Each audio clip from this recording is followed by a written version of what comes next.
In the darkest corners of the galaxy, where entire civilizations bowed without a fight, one human outpost stood defiant. The Veil, alien conquerors wielding an unthinkable power, had crushed every species they encountered with the force of their psychic control. Yet, on the edge of known space, the crew of the Kepler mining station felt nothing. No fear, no surrender.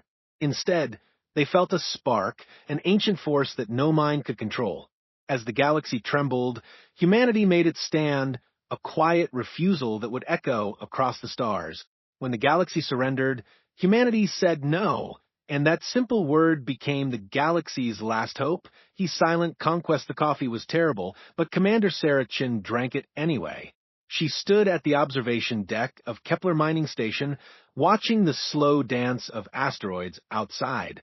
The station hung in the void between human space and the unknown regions, a lonely outpost mining rare elements for Earth's growing fleet. Sarah had chosen this assignment after 20 years in the military. She wanted quiet. She wanted peace. She wanted to watch rocks tumble through space while her small crew of 30 worked their shifts and complained about the food. What she got instead was the end of civilization. The first sign came through the deep space relay. Zara Okafor burst into the command center, her dark face pale with shock. She clutched a data pad with shaking hands. "Commander, you need to see this," Zara said. Her voice cracked. "It's from the Altarian Republic." Sarah took the pad and read. The message was simple and terrifying. "We surrender. The Veil have come. Resistance is impossible. We submit to their will." Surrender to what? Sarah asked, "Who are the Veil?" Zara shook her head. "There's more. Messages from 12 other systems. All the same. Complete surrender. No fighting. No resistance. Just submission." Dr. Marcus Webb looked up from his engineering station. His gray beard was stained with coffee and oil from the machines he loved more than people. "Doesn't make sense," he muttered. "The Altarians have the strongest fleet in this sector. They'd never surrender without a fight." Lieutenant Jake Morrison entered the command center. He was young, barely 25, but his eyes held the steady calm of someone who had seen combat. "Commander, long-range sensors are picking up something. Ship's heading this way. Unknown configuration." Sarah felt ice in her stomach. "How many?" 3 vessels, large, moving fast, but not in an attack formation. "They're broadcasting something. Put it on speakers," Sarah ordered. The command center filled with a sound like wind through leaves, like whispers in an empty house. It was beautiful and terrible. The sound seemed to reach inside Sarah's mind, touching something deep and primal. For a moment, she felt an overwhelming urge to simply stop fighting, to accept whatever was coming. Then Marcus slammed his fist on his console. "What the hell is that noise?" he growled. "Sounds like my ex-wife singing." The spell broke. Sarah shook her head, feeling clarity return. Around the command center, her crew looked confused but alert. Jake was checking his weapon. Zara was running scans. They were still themselves. "Cut the transmission," Sarah ordered. The whisper stopped. The command center fell silent except for the hum of life support and Marcus muttering about sonic frequencies. "That was them," Zara said quietly.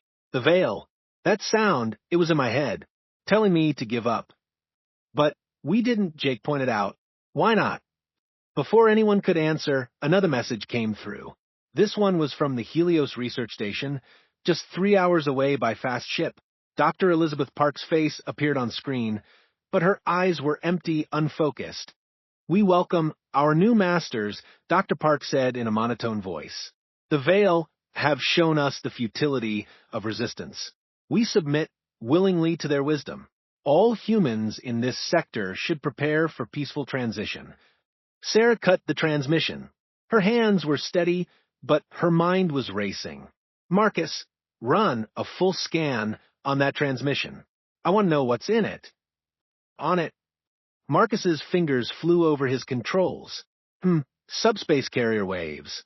Psionic frequencies. Some kind of mind-affecting technology. Clever stuff. "But it didn't work on us," Zara said. "Why?" Marcus shrugged.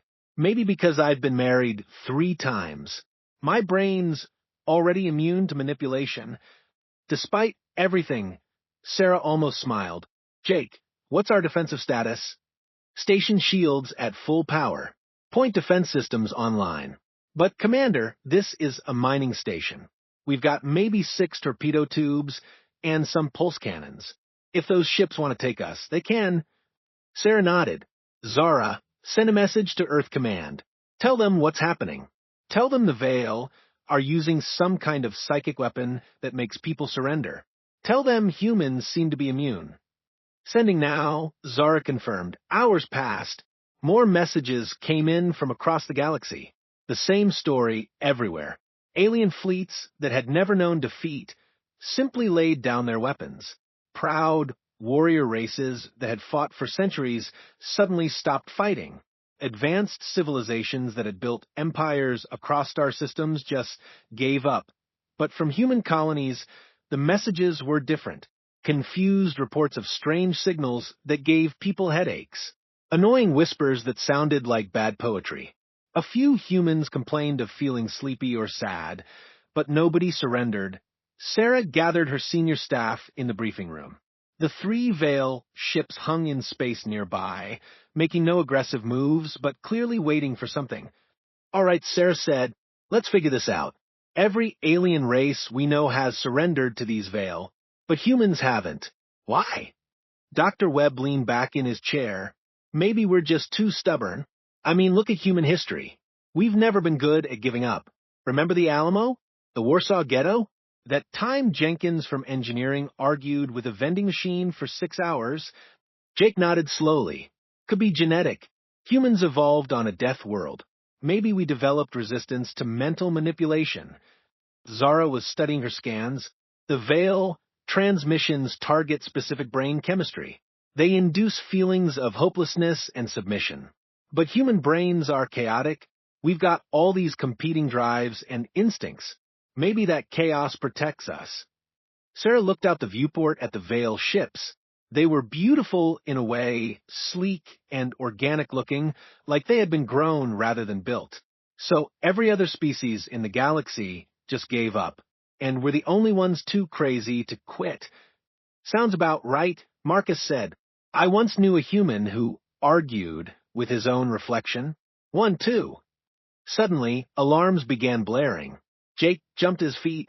Commander, the Veil ships are moving. They're positioning around us. They rushed to the command center.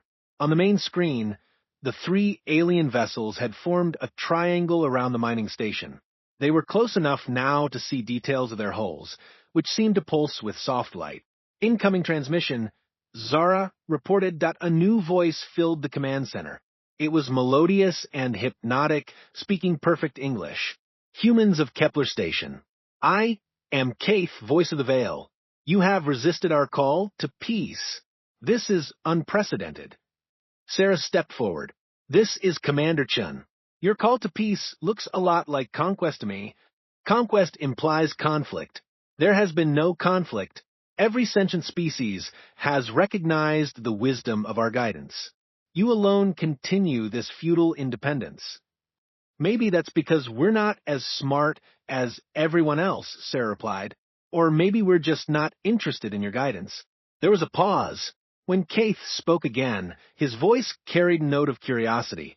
You are immune to our harmonies. This should not be possible. Your minds should have opened to our truth. Marcus called out from his station. Commander, they're scanning us. Deep scans. Biological, neurological, psychological. Fascinating, Kaith continued. Your neural patterns are chaotic, contradictory. You hold multiple opposing thoughts simultaneously. Your species appears to have evolved resistance to logical persuasion. We call it being human, Sarah said. You might want to write that down. This presents a problem. The galaxy is now at peace under our guidance. All species have found harmony, except you. Your very existence threatens the order we have created. Jake moved closer to his weapons console. Commander, I'm reading energy buildup on their ships. Sarah felt the weight of command settle on her shoulders. Here she was, on a tiny mining station with 30 people, facing an enemy that had conquered the galaxy without firing a shot. The smart thing to do would be to surrender. The logical thing would be to accept defeat. But humans had never been particularly smart or logical. Mr. Keith, Sarah said, let me explain something about humans. We don't surrender. We don't submit. And we really don't like being told what to do. So here's my counteroffer. You leave our space, and we won't have to find out just how good we are at breaking things. Silence stretched across space. Then Keith laughed, a sound like crystal chimes. You would fight us? 30 humans against the force that conquered a galaxy. 31, corrected Marcus. You forgot about Murphy, the station cat. He's pretty tough. Sarah smiled despite herself. You heard the man. 31. So, what's it going to be?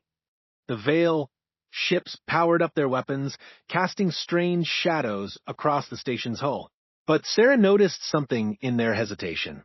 For the first time in their conquest of the galaxy, they had met something they didn't understand, and that scared them. All hands to battle stations, Sarah commanded. Let's show them what humans do when everyone else gives up. The galaxy held its breath as 31 humans prepared to fight an empire that had never known defeat. In the dark of space, a tiny mining station blazed with defiance, and somewhere in the cosmic distance, the first seeds of revolution began to grow. The Veil had conquered every mind in the galaxy. Every mind except the ones too stubborn, too chaotic, and too human to break, and that was going to be their downfall. The immunity factor of the battle never came. After 3 tense hours of standoff, the Veil ships simply retreated into the void, leaving behind more questions than answers. Commander Sarachin stood in the command center, watching the alien vessels disappear into hyperspace, and wondered if she had just made the biggest mistake in human history. They're gone, Jake reported from his tactical station. Long-range sensors show them jumping to the Arcturus system. That's where the Zephyrian fleet was stationed, Zara said quietly. 20,000 ships, the strongest naval force in this quadrant. Dr. Webb looked up from his scans. Want to bet they'll surrender just like everyone else? The answer came 6 hours later. Ambassador Trill, the Zephyrian representative to the Galactic Council, appeared on their communication screen. His usually proud bearing was gone, replaced by the same empty expression they had seen on Dr. Park. The great Zephyrian Armada welcomes our Veil Masters, Trill said in a monotone voice. 20,000 ships have laid down their arms in peaceful submission. The humans of Kepler Station should prepare for integration into the new order. Sarah cut the transmission and rubbed her temples. 20,000 ships. Gone. Just like that. Commander, Zara said suddenly, I'm picking up multiple hyperspace signatures. Something big coming this way. Sarah's heart jumped. The Veil, returning with reinforcements? No, ma'am. These are human signatures. Looks like 12 ships. Cruiser class and above. Jake whistled. That's more firepower than we've seen in this sector for years. Minutes later, the human fleet dropped out of hyperspace in perfect formation. Sarah recognized the lead ship immediately, the U.S. Defiance, Captain Elena Vasquez commanding. Elena had been Sarah's roommate at the academy back when they both thought the galaxy made sense. Kepler Station, this is Captain Vasquez. Permission to come aboard. We need to talk. An hour later, Sarah found herself in the station's main briefing room with 12 ship captains, each representing a different human colony or fleet group. Captain Vasquez took the head of the table, her dark hair streaked with early gray from years of deep space command. First things first, Elena said, Earth Command is in full panic mode. In the last 48 hours, we've lost contact with every non-human ally we have. The Altarian Republic, the Centauri Federation, the hegemony of Tau Ceti. All of them have sent messages of surrender to something called the Veil. Captain Torres from the mining ship Santiago leaned forward. But human colonies are fine. Confused as hell, but fine. Whatever these Veil are doing, it's not working on us. That's what we need to figure out, Elena continued. Sarah, your station was the first to make direct contact. Tell us everything. Sarah recounted the encounter from the first surrender messages to the strange psychic transmissions to the standoff with Keith. When she finished, the room was silent. Captain Park from the research vessel Newton spoke first. I've been analyzing similar transmissions from other sectors. The Veil are using sophisticated psionic technology to induce submission. They target specific neurotransmitters associated with fear, hopelessness, and surrender. But it doesn't work on humans, Captain Martinez added. Why? Dr. Webb, who had been quietly listening from the corner, cleared his throat. I might have a theory about that. See, I've been studying human brain patterns for 30 years, mostly trying to figure out why my ex-wives acted the way they did. Human minds are, well, they're a mess. Elena raised an eyebrow. Explain. Webb stood and activated a holographic display. Look at this. Here's a typical Altrian brain scan. See how organized it is? Logical thought patterns, clear emotional responses, rational decision-making processes. Very clean, very efficient. The display shifted. Now here's a human brain scan. See the difference? We've got competing neural pathways, contradictory thought processes, emotional chaos mixed with logic. We can feel happy and sad at the same time. We can love someone and want to strangle them. We can be terrified and brave simultaneously. Captain Singh from the patrol ship Mumbai nodded slowly. You're saying we're mentally unstable? I'm saying we're mentally complex, Webb corrected. The Veil technology works by overwhelming the target's decision-making process with feelings of hopelessness. But humans already have hopelessness mixed in with everything else. We've learned to function despite contradictory emotions. Sarah thought about her own experience during the transmission. She had felt the urge to surrender, but it had been mixed with stubbornness, curiosity, and a dozen other competing impulses. So, our psychological dysfunction is actually a defense mechanism? Elena asked. More than that, Webb continued. Human evolution was brutal. We developed on a planet that tried to kill us every day. We learned to think around problems, to be irrationally optimistic in the face of certain doom, to keep fighting when any sane species would give up. The Veil can't break us because we're already broken, but in a functional way. Captain Torres laughed. So we're too crazy to be conquered? Pretty much, Webb agreed. Suddenly Zara's voice came over the intercom. Commander Chun, urgent transmission from the Veil ship Harmony of Thought. They want to talk. The captains gathered around the main screen as Keitha's image appeared. The alien looked different now. Less confident, more frustrated. His elegant features showed what might have been confusion. Human commanders, Keith said, we must speak. Your resistance creates instability in the harmony we have achieved. Elena stepped forward. This is Captain Vasquez, representing the human fleet. What do you want? Understanding. In 3,000 years of bringing peace to the galaxy, we have never encountered a species immune to our gift. Your minds resist our harmonies. This should not be possible. Maybe your harmonies aren't as good as you think, Sarah interjected. Keitha's expression darkened. We have brought perfect order to 7,000 worlds. Every species has found peace under our guidance. Wars have ended. Suffering has ceased. Why do you cling to your chaotic existence? Captain Martinez spoke up. Because it's our chaos. We earned it. You speak of earning disorder as if it were valuable. This is incomprehensible.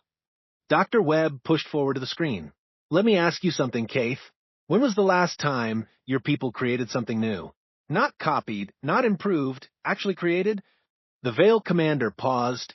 We perfect what exists. We bring harmony to chaos. That's not what I asked. When did you last write a song that no one had heard before? Tell a joke that made someone laugh? Fall in love with someone completely wrong for you? When did you last do something stupid and wonderful? Keitha's silence stretched on. Finally, he spoke, his voice colder. Such activities are inefficient. They serve no purpose in a harmonious society. They serve every purpose, Sarah said. They make life worth living. Your philosophical debates are irrelevant, Keith continued. You will submit, or you will be eliminated. The galaxy cannot have chaos interrupting its peace. Elena's voice hardened. Is that a threat? It is reality. We are sending a fleet to your Earth. 100 ships with the power to sterilize worlds. Your immunity to our harmonies will not protect you from annihilation. The transmission ended, leaving the room in heavy silence. Captain Singh was the first to speak. 100 ships! That's more firepower than the entire human fleet. Maybe, Elena said grimly, but they've never fought humans before. They're used to enemies who give up before the shooting starts. Sarah felt a familiar weight settling on her shoulders. What's our next move? Elena looked around the table at the assembled captains. We do what humans do best. We refuse to lose. Captain Park nodded. I'll contact the research division. If these Veil have a weakness, we'll find it. And I'll reach out to some of the surrendered species, Captain Torres added. Maybe we can remind them what it feels like to fight back? What about the rest of the galaxy? Captain Martinez asked. All those worlds under Veil control? Sarah smiled grimly. We're going to do something the Veil have never seen before. We're going to show them what happens when you threaten humanity. Dr. Webb chuckled from his corner. This should be interesting. The first species too stubborn to be conquered, facing off against the Empire that's never known defeat. Elena stood, her expression determined. Gentlemen, ladies, we're about to teach the galaxy a lesson about the power of controlled chaos. Let's get to work. As the captains dispersed to their ships, Sarah remained in the briefing room with Elena and Dr. Webb. Outside the viewport, human ships moved in formation, their hulls gleaming with weapon ports and sensor arrays. Elena, Sarah said, quietly, are we really going to fight an empire that conquered the galaxy without breaking a sweat? Elena's smile was sharp as a blade. Sarah, we're humans. Fighting impossible odds is what we do. And besides, she gestured toward the fleet, they may have conquered everyone else. But they made one critical mistake. What's that? They threatened our home. And humans get really, really angry when you threaten our home. In the depths of space, the Veil fleet was already moving toward Earth, confident in their overwhelming superiority. They had faced advanced civilizations, warrior races, and technological marvels.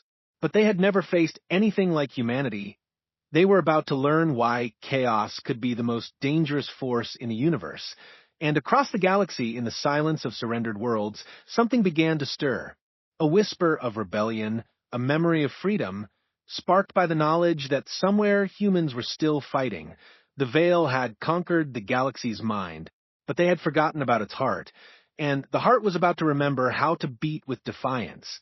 The defiant Stand Admiral Rebecca Stone stood on the bridge of the U.S. Indomitable, watching the Veil Armada approach Earth through the view screen.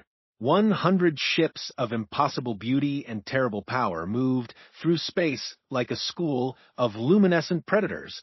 Each vessel dwarfed the largest human dreadnought, their organic hulls pulsing with the same hypnotic light that had conquered a galaxy. Final count confirms 100 Veil vessels, reported Commander Hayes from the tactical station. They outgun us 3-1, and that's assuming our weapons can even penetrate their shields. Rebecca nodded calmly. At 60, she had fought in 7 different conflicts, from the Titan Rebellion to the Asteroid Wars. She had never faced odds like this, but she had learned something important over the decades. Impossible odds were just another kind of challenge. Status of the defense fleet, she asked. 43 ships holding position around Earth. Every available vessel from here to Alpha Centauri. Captain Vasquez's group is holding the outer perimeter. Rebecca touched the communication panel. All ships, this is Admiral Stone. In approximately 6 hours, we're going to face an enemy that has never known defeat. They've conquered every civilization they've encountered through a combination of overwhelming technology and psychological warfare. They expect us to surrender like everyone else. She paused, looking out at the formation of human ships arranged between Earth and the approaching threat. They're about to learn why that's the worst mistake they could make. Human fleet, stand ready. The response came from 43 ships simultaneously. Standing ready, Admiral. Light years away, on Kepler Mining Station, Commander Sarah Chun monitored the approaching battle through deep space communications.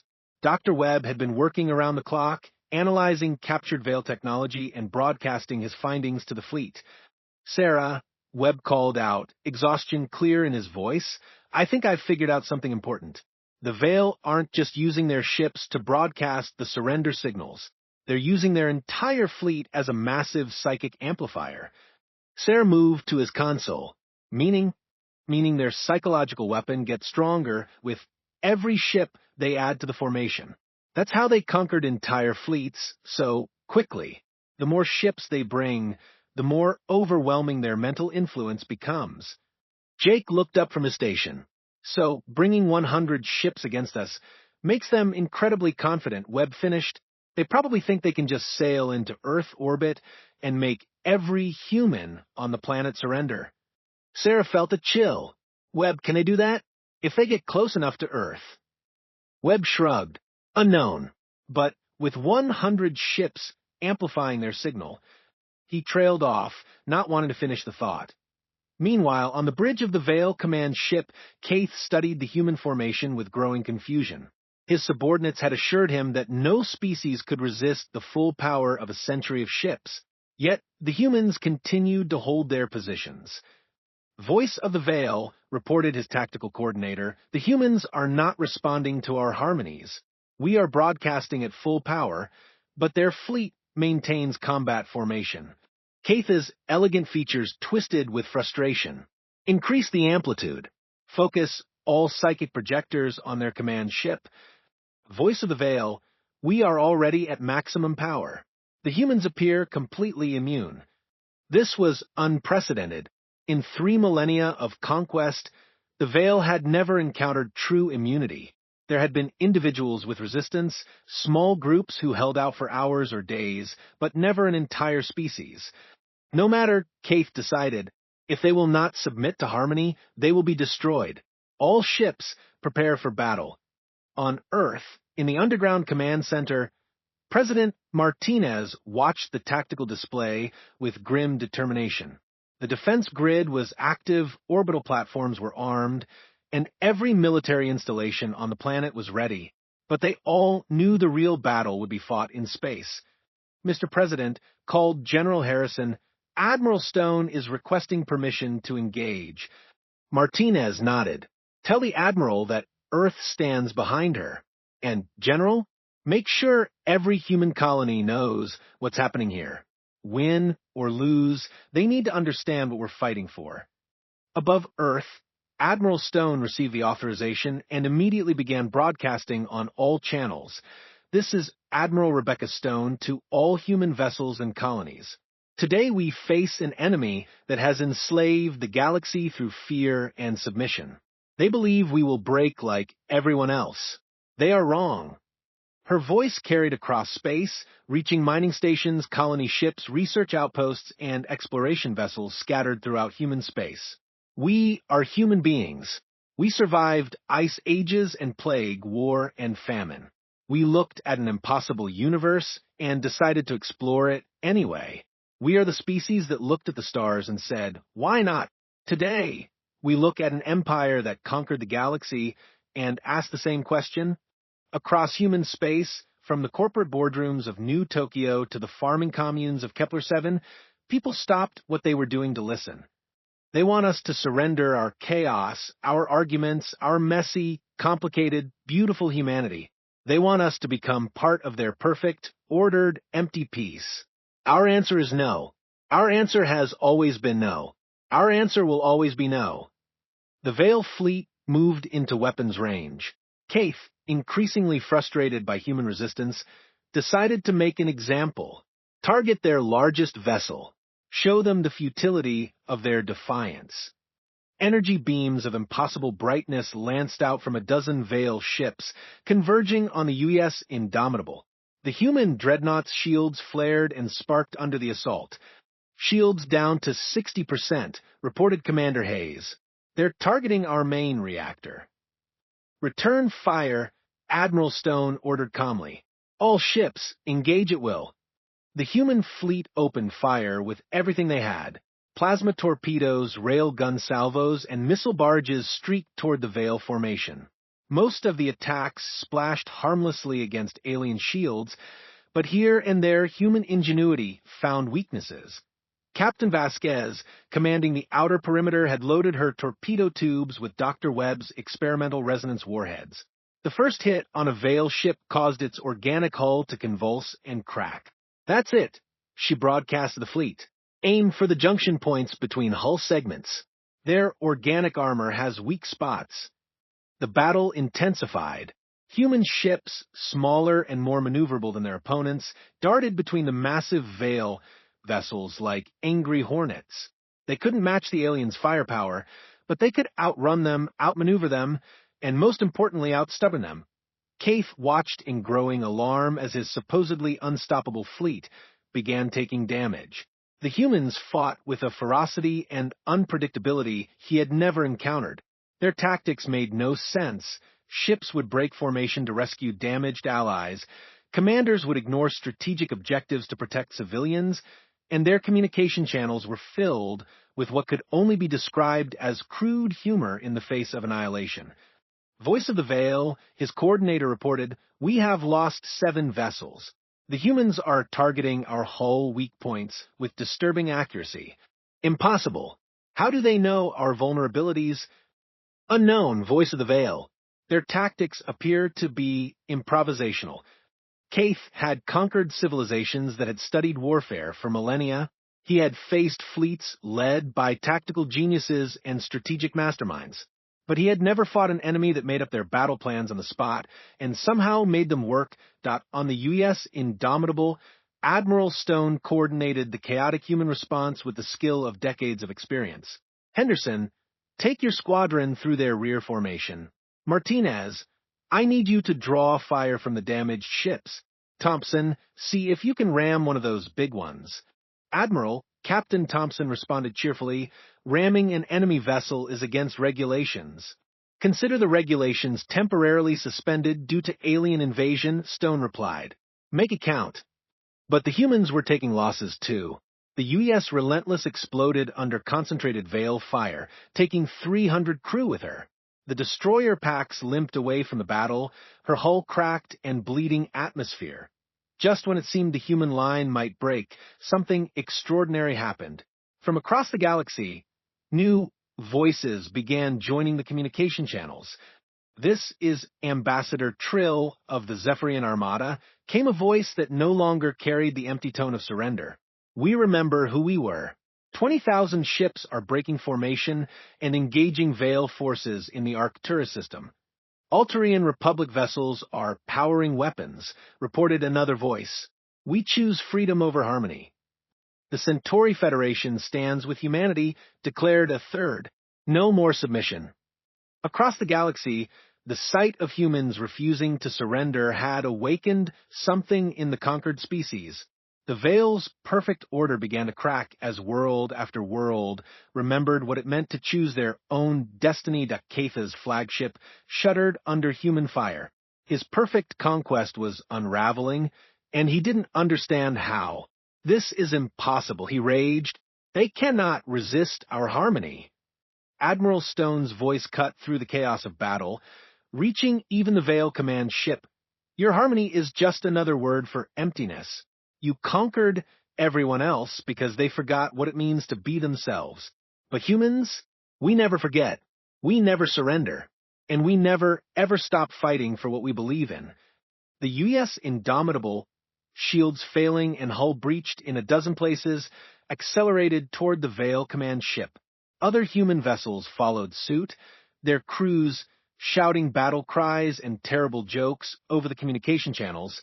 Faced with enemies who seemed to grow stronger the closer they came to death, Keith made the first retreat in Veil history. "All ships withdraw. This sector is unstable." As the alien fleet fled toward the outer system, Admiral Stone slumped in her command chair, exhausted but victorious.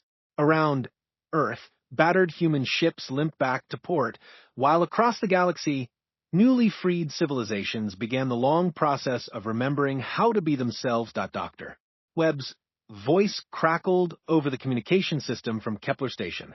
Admiral, I'm picking up surrender transmissions from Veil forces in 17 different systems. Looks like everyone else is getting the hang of saying no. Admiral Stone smiled and opened a channel to the entire galaxy. This is Admiral Rebecca Stone of Earth Command. The Veil Empire is broken. Freedom is contagious. Welcome back to the galaxy, everyone. Try not to surrender to the next big threat you meet. In the aftermath, as human ships tended their wounded and counted their dead, a new understanding spread across the stars. The galaxy had learned that sometimes the greatest strength was simply the refusal to give up, that chaos could be more powerful than order, and that a few stubborn humans could change the fate of civilizations. The Veil retreated to their distant homeworld, forced to contemplate the impossible. They had been defeated not by superior technology or overwhelming force, but by a species too chaotic to break and too stubborn to surrender. And in the end, that was the most human victory of all. The ripple effect 3 months after the Battle of Earth, Commander Sarah Chun stood in the rebuilt command center of Kepler Mining Station, watching something that would have been impossible just a year ago. Through the massive viewport, ships from dozens of different species worked together to construct a new type of space station. Humans, Zephyrians, Altarians, and even former Veil subjects labored side by side, building what they called the Freedom Memorial. The irony wasn't lost on Sarah. Her quiet mining station had become the unofficial capital of what the galaxy now called the Liberation Alliance. Representatives from hundreds of worlds came here to learn about the strange human concept of productive chaos. Dr. Webb approached her, carrying yet another cup of terrible coffee. At 73, he had become something of a celebrity throughout the galaxy, though he insisted his fame was completely undeserved. Sarah, we've got another delegation incoming. This time it's from the Kronos Collective. They want to understand how we maintain individuality while working as a team. Sarah shook her head in amazement. 6 months ago, nobody knew humans existed. Now, we're teaching the galaxy philosophy. Don't let it go to your head. Webb chuckled. Remember, we're still the species that once had a war over a soccer match. The truth was more complex than either of them wanted to admit. The defeat of the Veil had created a power vacuum across the galaxy, and not all the consequences had been positive. Some species, freed from the enforced harmony, had immediately returned to old conflicts. Others struggled with the concept of independent thought after generations of submission, but there were success stories too. The Zephyrian Armada, led by Ambassador Trill, had become fierce advocates for individual freedom. The Altarian Republic was rebuilding its democratic institutions, and everywhere, people were learning to ask the most human of questions. Why not? Jake Morrison entered the command center, his lieutenant's insignia replaced by the new rank of coordinator. His job now involved something that would have seemed impossible during the Veil occupation: teaching former enemies how to argue productively. Commander, we've got a situation developing in the Centauri system. 2 species are having a dispute over mining rights, and it's getting heated. Sarah sighed. How heated? They're insulting each other's ancestors and questioning each other's intelligence. No weapons drawn yet, but they're definitely learning human-style conflict resolution. Webb laughed. That's progress. 6 months ago, they would have submitted the dispute to Veil arbitrators and accepted whatever decision maintained harmony. Now they're fighting for what they believe in. Should we intervene? Jake asked. Sarah considered it. This was the challenge of the post-Veil galaxy. How do you maintain peace without enforcing submission? How do you allow conflict without permitting destruction? Send Captain Vasquez's ship to mediate, but tell her not to solve the problem for them. Help them find their own solution. As Jake left to relay the orders, Sarah reflected on how much had changed. Captain Elena Vasquez now commanded the UES Mediator, a ship specifically designed for peacekeeping in the new galaxy. Her crew included humans, Zephyrians, and even 3 former Veil citizens who had requested asylum after their empire's collapse. The Veil themselves had retreated to their home system, but reports suggested they were undergoing their own internal revolution. Apparently, exposure to human chaos had infected some of their population with dangerous concepts like curiosity and individual creativity. Admiral Rebecca Stone appeared on the main screen, transmitting from Earth Command. At 61, she looked older but more relaxed than during the war. The constant threat of galactic annihilation had been replaced by the merely complex challenge of keeping hundreds of species from falling back into old patterns. Sarah, I need to brief you on the latest intelligence reports. We're seeing some concerning developments in the Outer Rim territories. Sarah activated the secure channel.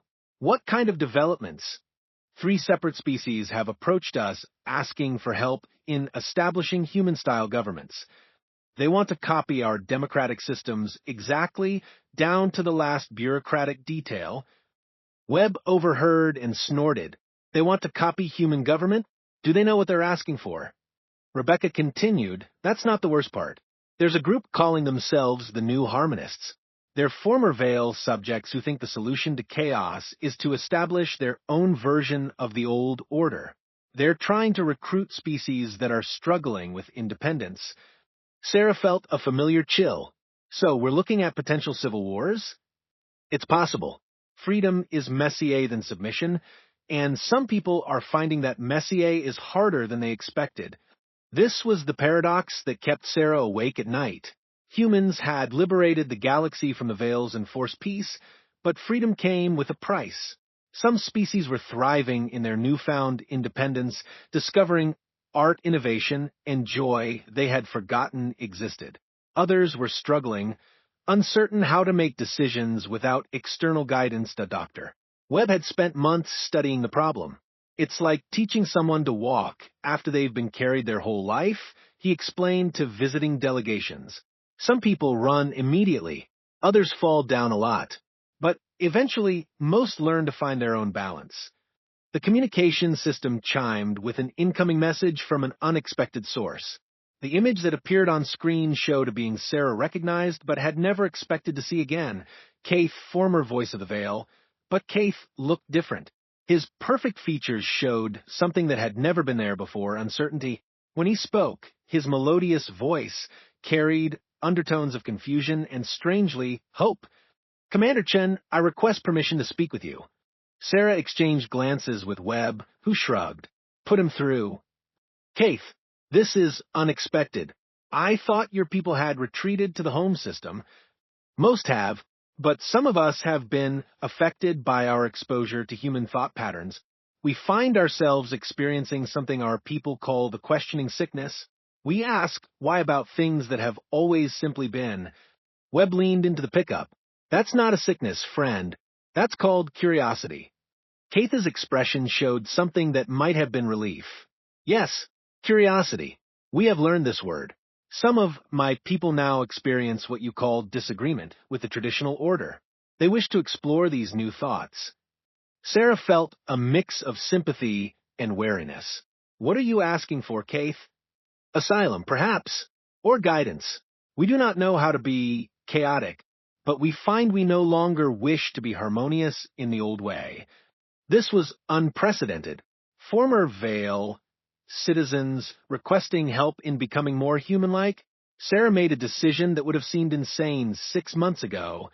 Kepler Station grants you safe passage. Kaith, come aboard and we'll talk. Webb stared at her. Sarah, are you sure about this? Webb, 6 months ago, we were ready to fight the entire Veil Empire with 30 people and a mining station. Now, their former commander is asking us to teach him how to argue. If that's not worth the risk, what is? Hours later, Kaith materialized on the station's transporter pad. In person, he seemed smaller, less intimidating than he had during their first encounter. His elegant robes were rumpled, and his bearing suggested someone carrying a great weight. Sarah met him in the same briefing room where she had once planned humanity's desperate defense. Now, it served a different purpose, helping former enemies learn to be free. You've changed, Sarah observed. Kaith nodded slowly. Exposure to human thought patterns has been transformative. For 3,000 years, the Veil maintained perfect order through perfect agreement. But your species showed us something we had forgotten. The value of beautiful disagreement. Beautiful disagreement. Yes, you humans fight about everything art, politics, the proper way to prepare food, but you do so with passion. You care so deeply about your different perspectives that you will argue for hours about trivial matters. This caring, this investment in individual viewpoints, it is something we lost long ago. Webb chuckled. Wait until you see us argue about sports. That'll really blow your mind. Keith looked confused. Sports? Games? Competitions?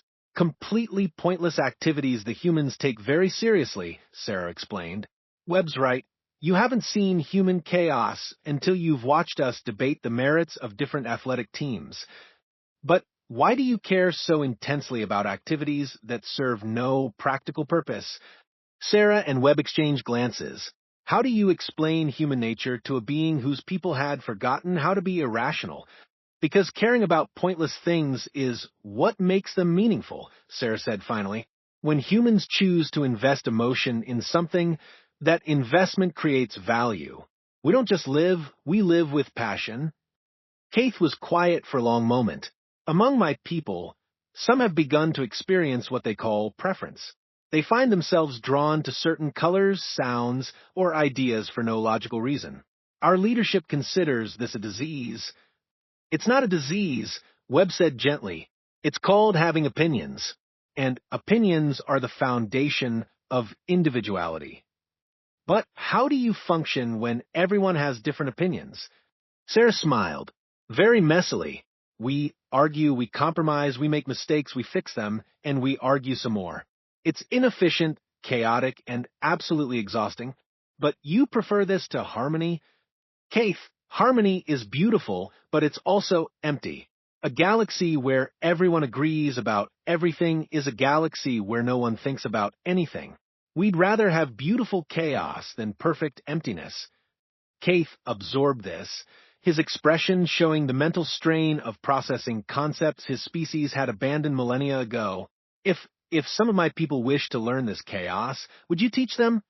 Sarah looked out the viewport at the multi-species construction project, at former enemies working together not because they were forced to, but because they chose to. She thought about the challenges facing the galaxy, about species learning to disagree productively, about the messy, complicated, beautiful process of building a free society. Keith, she said finally, teaching people to be chaotic is probably the most human thing we could do. Welcome to the complicated side of the galaxy. As Keith left the briefing room to begin what he called his education in beautiful disagreement, Sarah remained at the viewport. The galaxy was far from perfect. There would be more conflicts, more challenges, more problems that required human-style, stubborn creativity to solve. But for the first time since the Veil's defeat, Sarah felt truly optimistic. If former agents of galactic oppression could learn to question authority and develop personal preferences, then maybe, just maybe, the galaxy really was learning to be free. The future would be chaotic, argumentative, and completely unpredictable. In other words, it would be perfectly human.